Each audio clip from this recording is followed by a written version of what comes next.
ఒక గ్రామంలో శ్రీదత్తుడు అని పేద రైతు ఉండేవాడు. అతను తన పొలంలో ఏ రకమైన పంట వేసినా అది ఎంతో కాలం బ్రతికేది కాదు. ఇలా శ్రీదత్తుడు పొలంలో ప్రతి ఏడాది పంటలు పండకపోవడంతో చివరికి తినడానికి తిండి కూడా లేకుండా పోయింది. ఓ రోజు శ్రీదత్తుడి భార్య కాత్యాయని ఇలా అంటుంది. ఏవండి, ఇంట్లో బియ్యం కూడా అయిపోతున్నాయి. ఈసారైనా మీరు వేసిన పంట పండుతుందంటారా? నాకు కూడా పంట పండుతుందో లేదోనని భయంగా ఉంది కాత్యాయని. ఇక మీదట మనం 3 పూటల భోజనం మానేసి ఒక్క పూట మాత్రమే భోంచేద్దాం. కనీసం అలాగైనా సరే మనకు మిగిలి ఉన్న బియ్యం ఎక్కువ రోజులొస్తాయి అని చెప్పి శ్రీదత్తుడు పొలంలోకి వెళ్లి కష్టపడి పనిచేసి తిరిగి ఇంటికి వస్తూ ఉన్నాడు. అప్పుడు దారి మధ్యలో రచ్చబండ వద్ద కూర్చొని ఉన్న సర్పంచ్ రాఘవయ్య ఇలా అంటాడు. ఒరేయ్ శ్రీదత్తుడు, మన గ్రామంలో ఉన్న వాళ్ళందరి పంటలు పండుతున్నాయి, నీ ఒక్క పంట తప్ప.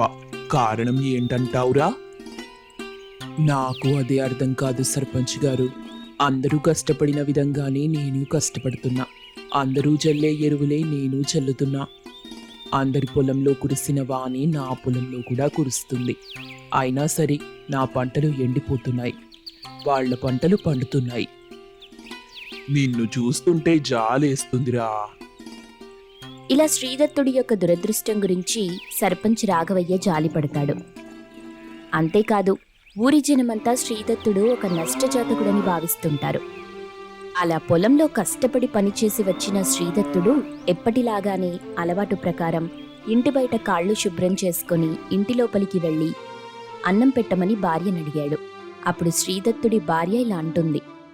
అదేంటండి, మీరే కదా ఇవాల్టి నుండి ఒక పూట మాత్రమే అన్నం వండమని చెప్పారు. అందుకని ఉదయం మీరు పొలానికి వెళ్ళినప్పుడు మీకు అన్నం పెట్టి పంపించాను.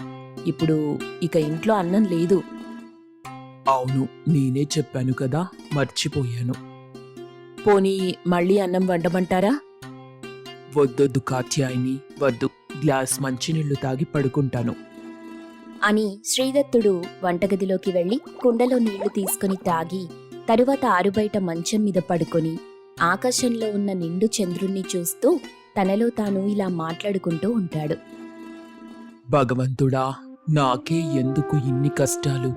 పాపం, నన్ను నమ్ముకొని వచ్చిన నా భార్యకు కనీసం కడుపు నిండా భోజనం కూడా పెట్టలేకపోతున్నా. నేను నిన్ను తప్ప ఎవ్వరిని అడగగలను చెప్పు? నాకు సాయం చెయ్యమని. ఇలా తనలో తాను మాట్లాడుకుంటూ కన్నీళ్లు పెట్టుకుని కాసేపటికి కళ్ళు మూసుకొని నిద్రపోతాడు. తర్వాత రోజు ఉదయం కాత్యాయని తులసి కోట వద్ద పూజ చేసుకుని వంటగది లోపలికి వెళ్లి తనకి తన భర్తకి అన్నం వండుతూ ఉంది. ఇక శ్రీదత్తుడు కాలువలో స్నానం చేసొచ్చి పొలానికి వెళ్లడానికి నాగలి సిద్ధం చేసుకుంటూ ఉన్నాడు. అప్పుడు కాత్యాయని, ఏవండి, అన్నం వండడం పూర్తయింది, తొందరగా వచ్చి కూర్చోండి, వడ్డిస్తాను సరే కాత్యాయని, వస్తున్నాను అని చెప్పి శ్రీదత్తుడు సరిగ్గా విస్తరాకుకి ముందు వెళ్లి కూర్చోబోతుంటే ఇంతలో వీధిలో నుండి ఇలా పిలుపొస్తుంది. ఒరేయ్ శ్రీదత్తా, శ్రీదత్తా, ఎక్కడున్నావురా? నీ మావయ్యనొచ్చాను అని ఇలా శ్రీదత్తుడికి పిలుపు రాగానే శ్రీదత్తుడు పిలిచిందెవరో తెలుసుకోవాలని బయటికెళ్లాడు. అప్పుడు వీధి గుమ్మంలో ఒక ముసలి తాత బోసి నోరుతో నవ్వుతూ నిలబడి ఉంటాడు. ఒరేయ్ శ్రీదత్తా, ఎలా ఉన్నావురా? ఎన్నాళ్ళయిందో నిన్ను చూసి. ఇలా ముసలి తాత ఆప్యాయంగా పలకరిస్తాడు. ఓవైపు శ్రీదత్తుడికి అతనెవరో గుర్తురాలేదు. దాంతో ఆలోచిస్తూ నిలబడిపోతాడు. ఇలా ఆలోచనలో పడి ఉన్న శ్రీదత్తుణ్ణి గమనించి ఆ ముసలి తాత, అప్పుడే మర్చిపోయావా ఈ నారాయణుడిని? చిన్నప్పుడు మావయ్య మావయ్య అంటూ నాకు కూడా తిరిగేవాడివి. మీ అమ్మ కాలం చేసినప్పుడు సరిగ్గా నేను కాశీ యాత్రలో ఉన్నాను, అందుకే రాలేకపోయాను అని ఇలా తాత అంటాడు. ఇక అప్పుడు చేసేదేం లేక ఆ తాతను ఇంటి లోపలికి తీసుకెళ్తాడు. అలా లోపలికొచ్చిన తాతకు మంచినీరు తీసుకురావడానికి శ్రీదత్తుడు వంటగదిలోకి వెళ్తాడు. అప్పుడు కాత్యాయని, ఎవరండి ఆ పెద్దాయనా? ఏమో, నాకు గుర్తు రావటం లేదు. వరసకు నాకు మావయ్య అవుతాడంట. సరే, నువ్వొక గ్లాస్ మంచినీళ్లు తెచ్చి అతనికి ఇవ్వు. ఇలా శ్రీదత్తుడు కాత్యాయనికి చెప్పి బయటికొస్తాడు. అప్పుడు కాత్యాయని తాతకు నీళ్ళిస్తుంది. మావయ్య, ఈమె నా భార్య కాత్యాయని. అవునా, మంచిది. శీఘ్రమేవ సుపుత్ర ప్రాప్తిరస్తు తల్లి. అని దీవించి ఆ మంచినీళ్లు తాగుతాడు. కొద్దిసేపటికి శ్రీదత్తుడు, మావయ్య, నేను పొలం పనికి వెళ్ళాలి. ఆ అవునా, మరి భోజనం చేసావా? నేను తిన్నాను, మరి నువ్వు? ఇంకా తినలేదురా శ్రీదత్త. సరే, నువ్వు పొలానికి వెళ్ళు, నేను స్నానం చేసొచ్చి భోజనం చేస్తాను. అయినా నాకు దగ్గరుండి వడ్డించడానికి నా కూతురు కాత్యాయని ఉంది కదా. అలా చెప్పగా శ్రీదత్తుడు వంటగదిలోకి వెళ్లి కాత్యాయనితో, పాపం, ఆ ముసలి తాతని చూస్తే జాలిగా ఉంది కాత్యాయని. పైగా ఇంటికొచ్చిన అతిథిని గౌరవించడం మన సాంప్రదాయం. అందుకని ఇవాల్టికి మనం అన్నం తినటం మానేసి ఉన్నదంతా ఆ తాతకి పెట్టు. అని శ్రీదత్తుడు చెప్పడంతో ఆ రోజు వండిన అన్నం మొత్తం తాతకు 3 పూటలు పెడుతుంది. అలా తాత వాళ్ల ఇంట్లో ఉండి ప్రతిరోజు 3 పూటల భోజనం చేయగా శ్రీదత్తుడు కాత్యాయని 3 పూటలు వస్తుంటారు. ఇలా ఈ విధంగా తాతకు రోజు అడిగినప్పుడల్లా లేదనకుండా అన్నం పెట్టడంతో ఇంట్లో బియ్యం కూడా అయిపోతాయి. దాంతో తాతకి వండి పెట్టడానికి ఇంట్లో ఏం మిగల్లేదు. ఆ విషయం తాతకి చెప్పేలోగా తాతనే శ్రీదత్తుడి వద్దకి వచ్చి, ఒరే శ్రీదత్త, నేనింక వెళ్తాన్రా. అన్నట్టు మర్చిపోయాను, కాశీ నుండి నీకొక బహుమతి తెచ్చాను, ఇదిగో తీసుకో అని చెప్పి వరి విత్తనాలు ఉన్న ఒక చిన్న మూట ఇచ్చాడు. ఇవి మహిమగల వరి విత్తనాలు. వీటిని నీ పొలంలో 4 దిక్కులలో జల్లు, చాలా మేలు జరుగుతుంది. అని చెప్పి ఆ తాత అక్కడి నుండి వెళ్ళిపోతాడు. అప్పుడు శ్రీదత్తుడు, నేను పొలం దాకా వెళ్ళొస్తాను కాత్యాయని. 3 రోజుల నుండి మీకు ఆహారం లేదు, నీరసం రావటం లేదా? ఇప్పుడు పొలానికి వెళ్ళి ఏం చేస్తారు? అది కాదు కాత్యాయని, ఆ తాత ఇచ్చిన వరి విత్తనాలు పొలంలో చెల్లొస్తాను. సరే, వెళ్ళిరండి, ఎంత చెప్పినా వినరుగా. ఇలా ఆ రోజు శ్రీదత్తుడికి ఆ తాత చెప్పిన విధంగా పొలంలో 4 దిక్కులలో వరి విత్తనాలు చల్లి ఇంటికి వచ్చి నిద్రపోతాడు. ఆ రోజు అర్ధరాత్రి వర్షం పడుతుంది. మర్నాడు శ్రీదత్తుడు పొలానికి వెళ్లి చూడగా పొలమంతా బంగారు ధాన్యం పంటతో మెరిసిపోతుంది. అలా పండిన ఆ బంగారు పంటను అమ్ముకొని శ్రీదత్తుడు శ్రీమంతుడుగా మారిపోతాడు. ఇక ఆ రోజు నుండి శ్రీదత్తుడు ఆకలితో ఉన్నవారికి లేదనకుండా అన్నదానం చేస్తుంటాడు. ఒక ఊరిలో పెద్ద భూస్వామి ఉండేవాడు. ఆయన పేరు వెంకటేశ్వర్లు. ఆయనకు ఊరిలో చాలా పొలాలు, ఆస్తులు ఉండేవి. దానితో ఆయన తన్ను తాను చాలా గొప్పవాడిగా అనుకునేవాడు. ఊరిలో ఎవరికి ఏ కష్టం వచ్చినా పట్టించుకునేవాడే కాదు. ఒకరోజు వెంకటేశ్వర్లు తన పొలంలో కూర్చుని ఉన్నాడు. అక్కడికి రామయ్య అనే రైతు వచ్చాడు. అయ్యా, నమస్కారం అండి. ఎందుకు ఇలా వచ్చావు? అయినా నాతో ఏం పనుంది? మీతో చిన్న పని పడిందయ్యా. మాకీసారి వర్షాలు సరిగా లేవు, పంటలన్నీ ఎండిపోతున్నాయ్యా. చాలా మంది ఇబ్బంది పడుతున్నారు. ఓహో, మీ బాధలు చెప్పుకోవడానికి వచ్చారా? అయితే నేనేం చేయాలి దానికి? మీరెప్పుడు ఇంతే, సరిగా పని చేయరు. ఆ తర్వాత నా దగ్గరకు వచ్చి ఇలా ఏడుస్తారు. అలా అనకండి అయ్యా, అందరం కష్టాల్లో ఉన్నాం. మీ దగ్గర కాస్త ధాన్యం ఉంటే సహాయం చేయమని అడుగుదామని వచ్చామయ్యా. మీకు సహాయం చేయాలా? ఊరికి తినడానికి అలవాటు పడ్డారు మీరందరూ. అయినా నా దగ్గర ధాన్యం ఉంటే మీలాంటి బద్దకస్తులకు ఎందుకు ఇవ్వాలరా? ఇక్కడి నుండి వెళ్ళిపోండి, నా సమయం వృధా చేయకండి. ఆ మాటలకి రామయ్య చాలా బాధపడ్డాడు. చేసేదేమీ లేక అక్కడ్నుంచి వెళ్ళిపోతాడు. మరుసటి రోజు ఊరిలోని ఒక ముసలవ్వ వెంకటేశ్వర్లు ఇంటికి వచ్చింది. అయ్యా, నా కొడుకు చాలా రోజుల నుండి జ్వరంతో బాధపడుతున్నాడు. వైద్యం చేయించడానికి నా దగ్గర డబ్బు కూడా లేదయ్యా. దయచేసి మీరు కొంచెం సహాయం చేస్తే. ఏంటి, నీ కొడుకు జ్వరం వస్తే నేనేం చెయ్యాలేంటి?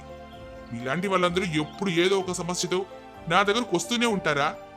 నాకేమైనా డబ్బులు చట్లకు కాస్తున్నాయా? ఊరికే దానం చేయడానికి.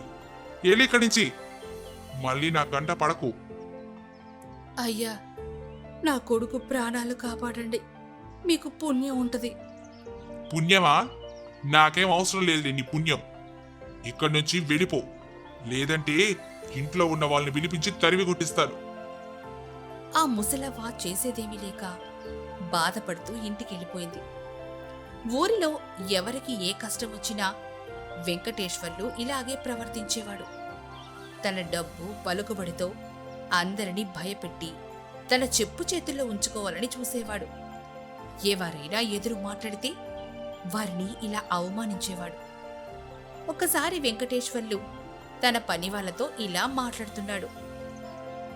ఈ ఊరంతా నాదే. ఎవరైనా నా మాట వినకపోతే వాళ్ళకి తిండి కూడా దొరకదు. నా దయ ఉంటేనే వీళ్ళు ఇక్కడ బ్రతకగలరు.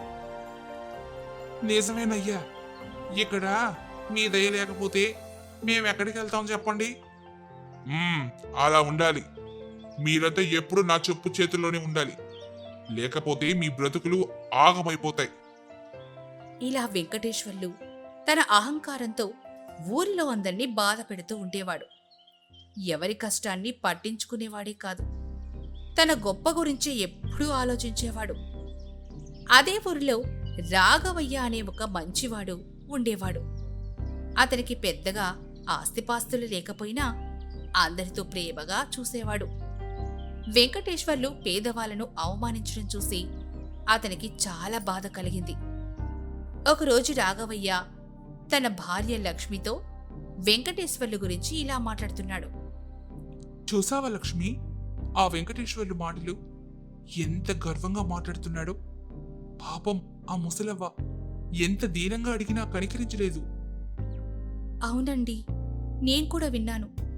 చాలా బాధగా అనిపించింది. డబ్బున్నంత మాత్రాన మనుషుల్ని అంత చిన్న చూపు చూడ్డం మంచిది కాదు కదా. నిజమే లక్ష్మి, పేదవాళ్ళంటే ఆయనకు అస్సలు లెక్కలేదు. తన పొలాల్లో పనిచేసే వాళ్ళను కూడా మనుషుల్లా చూడు, ఎప్పుడూ తిడుతూనే ఉంటాడు. మరి ఇలాగే వదిలేస్తే ఎలా? ఎవరైనా ఆయనకు చెప్పాలి కదా. ఏమని చెప్పగలం లక్ష్మి? ఆయన చాలా పలుకుబడి ఉన్న మనిషి.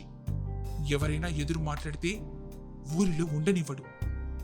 అయినా సరే ఇలా చూస్తూ ఊరుకోలేను, ఏదో ఒకటి చెయ్యాలి. మరునాడు రాఘవయ్య ఊరిలోని పెద్దల దగ్గరికి వెళ్తాడు. అక్కడ వీరయ్య, సుబ్బయ్య ఇంకా కొంతమంది కూర్చొని మాట్లాడుకుంటున్నారు. రాఘవయ్య రా, ఏంటి సంగతులు? ముఖం కాస్త దిగులుగా ఉందేంటి? ఏం చెప్పను వీరయ్య, ఆ వెంకటేశ్వర్ల ప్రవర్తన చూస్తుంటే చాలా బాధగా ఉంది. నిన్న ఆ ముసలవన ఎన్ని మాటలు అన్నాడు. ఆయన ఎప్పుడూ అంతే, డబ్బు మతంతో తలకెక్కి ఉన్నాడు. ఇలాగే వదిలేస్తే ఎలా? ఆయన అహంకారం రోజు రోజుకి ఎక్కువైపోతుంది. ఇలానే ఉంటే అందరూ చాలా ఇబ్బంది పడతారు. మనవి ఏదో ఒకటి చెయ్యాలి. ఏం చేయగలమంటావు రాఘవయ్య? ఆయనంటే అందరికీ భయమే. ఆయనతో పెట్టుకుంటే మనకే నష్టం. భయం ఉండొచ్చు వీరయ్య, కానీ మనమందరం కలిసికట్టుగా ఉంటే ఆయన మనల్ని ఏం చేయలేడు. మనం ఆయనకి బుద్ధి చెప్పాల్సిన సమయం వచ్చింది. ఎలా చెప్తావు రాఘవయ్య? ఆయన మన మాట వింటాడంటావా? వినకపోతే మన దారి మనం చూసుకోవాలి, కానీ ప్రయత్నించకుండా ఊరుకోవడం మాత్రం తప్పు. మన ఊర్లో ఇంత అన్యాయం జరుగుతుంటే మనం చూస్తూ ఉండకూడదు.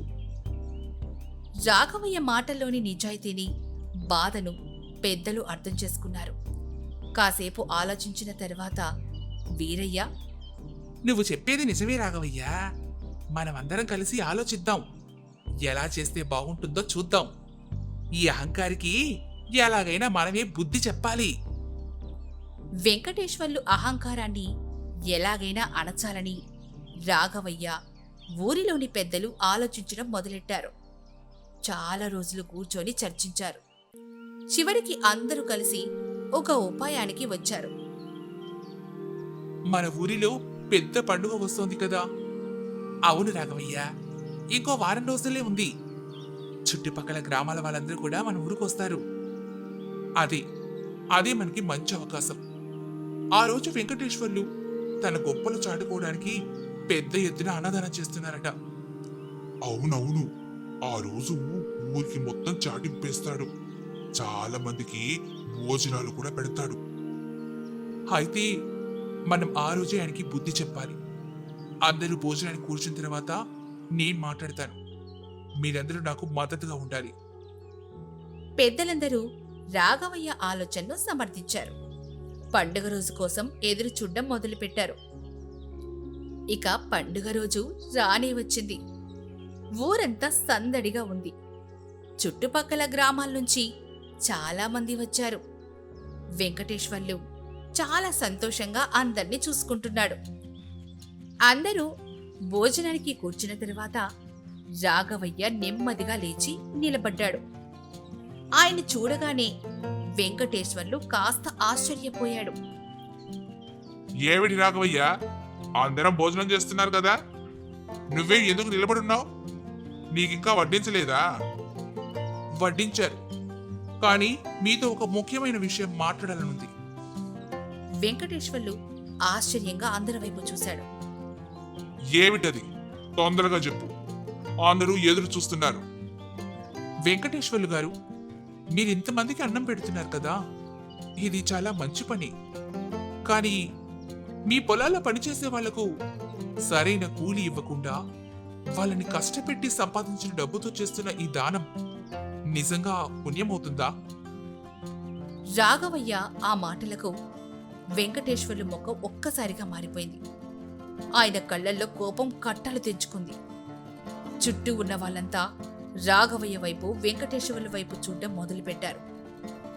ఏం మాట్లాడుతున్నావు నువ్వు? నా డబ్బు నా ఇష్టం, నేనెవరికి దానం చేస్తే నీకెందుకు? మీ డబ్బు మీదే, కాదనడం లేదు. కానీ ఆ డబ్బు రావడానికి ఎందరో పేదవాళ్లు కష్టపడ్డారండి. వాళ్ళ కడుపు నిండా తిండి లేక, సరైన కూలీ లేక ఎంతో మంది బాధపడుతున్నారు. మీరు వాళ్ళను పట్టించుకోకుండా ఇలా దానాలు చేస్తే ఏం ఉపయోగం చెప్పండి? రాఘవయ్య గొంతులో ఆవేదన స్పష్టంగా వినిపించింది. చుట్టూ ఉన్న కూలీలు ఒకరి ముఖాలు ఒకరు చూసుకున్నారు. చాలా మందికి రాఘవయ్య మాటలు నిజమనిపించాయి. అంతలో వెంకటేశ్వర్లు పొలంలో పనిచేసే ఒక ముసలి కూలి ముందుకొచ్చాడు. రాఘవయ్య చెప్పేది నిజమేనయ్యా. మీరు మమ్మల్ని ఉదయం నుంచి సాయంత్రం వరకు ఎట్టి చాకిరి చేయించుకుంటారు, కాని దానికి తగ్గట్టు కూలీ కూడా మీరివ్వరు. ఏదైనా అడిగితే తిడతారు. వెంటనే ఇంకొక మహిళ కూలీ కూడా మాట్లాడింది. అవునయ్యా, మా కనీసం తినడానికి తిండి కూడా సరిగా ఉండదు. మా పిల్లలు ఆకలితో ఏడుస్తుంటే మాకు చాలా బాధగా ఉంటుంది. అందరూ తమ బాధలు చెప్పుకోవడం మొదలుపెట్టారు. వెంకటేశ్వర్లు ఒక్కసారిగా ఏం చెయ్యాలో అర్థం కాని స్థితిలో ఉండిపోయాడు. తన ముందు ఇంతమంది తనను నిలదీస్తారని ఆయన కల్లో కూడా అనుకోలేదు. అక్కడి నుండి ఇంటికి వెళ్ళిపోతాడు. కొన్ని రోజుల తర్వాత వెంకటేశ్వర్లు ఊరిలోని పెద్దలందరినీ పిలిపించాడు. రాఘవయ్య కూడా వచ్చాడు. వెంకటేశ్వర్లు అందరి ముందు తన తప్పును ఒప్పుకున్నాడు. రాఘవయ్య, నన్ను క్షమించండి. ఆ పండుగ రోజు రాఘవయ్య చెప్పిన మాటలు నా మనసుని బాగా కదిలించాయి. నిజంగా నేను అహంకారంతో అందరినీ చిన్న చూపు చూశాను. నా దగ్గర పనిచేసే వాళ్లకు సరైన న్యాయం చేయలేదు. కేవలం నా స్వార్థం గురించి ఆలోచించాను. అక్కడ కూర్చున్న వాళ్ళంతా ఆ మాటలకి ఆశ్చర్యంగా వెంకటేశ్వర్ల వైపు చూస్తూ ఉన్నారు. ఆయనలో ఇంత మార్పు వస్తుందని ఎవ్వరూ ఊహించలేదు. వెంకటేశ్వర్లు గారు, మీరు మీ తప్పు తెలుసుకున్నందుకు చాలా సంతోషంగా ఉంది. లేదు రాఘవయ్య, కేవలం తెలుసుకుంటే సరిపోదు కదా. నేను నా తప్పును సరిదిద్దుకోవాలి. ఇప్పటి నుంచి నేను మారతాను. ఊరిలో అందరినీ సమానంగా చూస్తాను. ఎవరికి అన్యాయం చేయను. ఆయన తన పొలాల్లో పనిచేసే కూలీల వైపు తిరిగి ఇలా అంటాడు. రేపటి నుంచి మీ అందరికీ మీ కష్టానికి తగ్గట్టు మంచి కూలి ఇస్తాను. ఎవరికి ఏ ఇబ్బంది వచ్చినా నన్నొచ్చి కలవచ్చు. నేను మీకు సహాయం చేయడానికి ఎప్పుడూ ఉంటాను. కూలీలందరూ ఆశ్చర్యంగా ఒకరి ముఖాలు ఒకరు చూసుకున్నారు. అయ్యా, మీ మాటలు వింటుంటే చాలా సంతోషంగా ఉంది. నిజంగా మీరు మారాలనుకుంటే మాకంతకంటే ఏం కావాలి చెప్పండి. అవునయ్యా, మీరు మమ్మల్ని మనుషుల్లా చూస్తే అదే చాలు. వెంకటేశ్వర్లు గారు, మీలా వచ్చిన ఈ మార్పు చూస్తుంటే చాలా సంతోషంగా ఉంది. ఇకపై అందరం కలిసి ఉంటాం. ఎవరికి ఎలాంటి కష్టం రాకుండా చూసుకుంటాను. రాఘవయ్య, మీరు నా కళ్ళు తెరిపించారు. మీకు నేను ఎప్పటికీ రుణపడి ఉంటాను. పర్వాలేదండి, అందరూ బాగుండాలనే కదా నేను మాట్లాడింది. మీలో వచ్చిన ఈ మార్పు చూస్తే నా ప్రయత్నం ఫలించినందుకు సంతోషంగా ఉంది. వెంకటేశ్వర్లు తన బాటను నిలబెట్టుకున్నాడు. అప్పటి నుంచి ఆయన ఊరిలో అందరితో మంచిగా ఉండేవాడు. తన పొలాల్లో పనిచేసే వాళ్లకు సరైన కూలి ఇవ్వడమే కాకుండా వాళ్లకు అవసరమైన సహాయం కూడా చేసేవాడు. ఆయనలో వచ్చిన మార్పును చూసి ఊరి ప్రజలందరూ సంతోషించారు. రాఘవయ్యను చాలా మెచ్చుకున్నారు.